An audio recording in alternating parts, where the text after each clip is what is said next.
Quietly cleaning the alley, Jim MacDonald, a maintenance worker at Grand Blanc Lanes, takes pride in his job.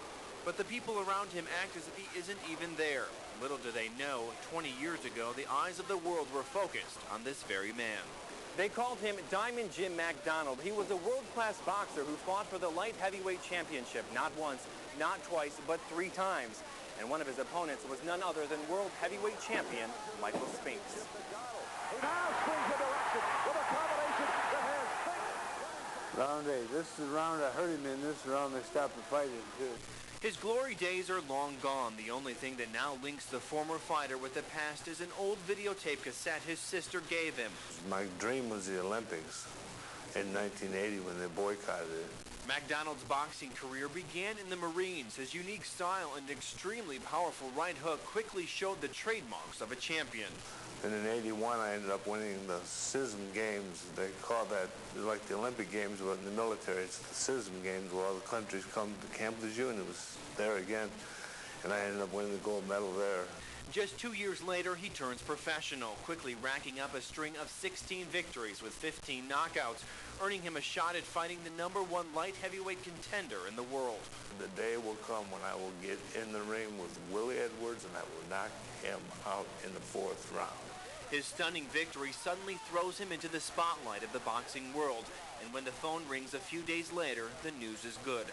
World light heavyweight champion Michael Spinks is offering him a shot at the title. My first 10-round fight, I knocked out #1 contender, and now I'm getting in the ring 3 months later with Spinks. MacDonald's rocket to stardom, something few professional fighters ever reach. He could win a fight with the right hand. Arnie Wells, owner of the Davison Boxing Club, has trained fighters for 35 years. He's always had his eye on MacDonald from his early days in the Golden Gloves. Jim come in a kind of a tough era there. You had some pretty good guys that you had to compete with. On June 6, 1985, the spotlight is on the Riviera Hotel in Las Vegas. Now, Diamond Jim MacDonald steps into the ring to fight for the World Light Heavyweight Championship of the world. He was the big puncher. He hit me with his best shot more than once. MacDonald's stagger speaks numerous times, and some judges have him beating him. But a lucky punch shatters the young fighter's nose. It stops, and the fight is over. And I waited till he counted to 3 or 4 like you're taught, and he stops fighting. Diamond Jim would earn 2 more chances at grabbing the title, one against world champion Bobby Ches and another against Michael Moore. Both would be unsuccessful, and soon his boxing career would come to an end. But the fighting spirit still silently burned within the retired prize fighter, a spirit that yearned to step back into the ring just one more time. On September 19, 2006, 16 years after walking away from the sport, Diamond Jim MacDonald returns to the ring.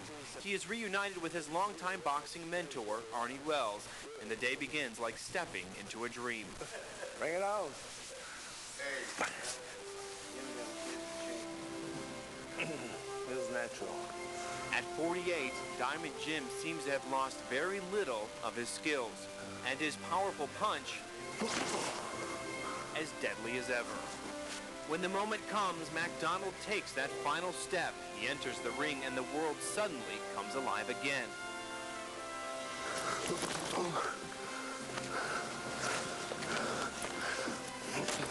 Yeah, that right hand, every time I see him come with that right hand, I decided to back up a little bit because I didn't want to get knocked out on TV.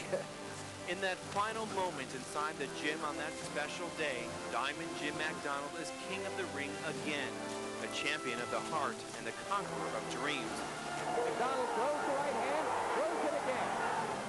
Though the moment is fleeting and all dreams must come to an end, the next time someone sees him quietly sweeping the alley inside the Grand Blanc Lanes, they will whisper, "Hey, that's Diamond Jim. He fought for the light heavyweight championship of the world not once, not twice, but 3 times."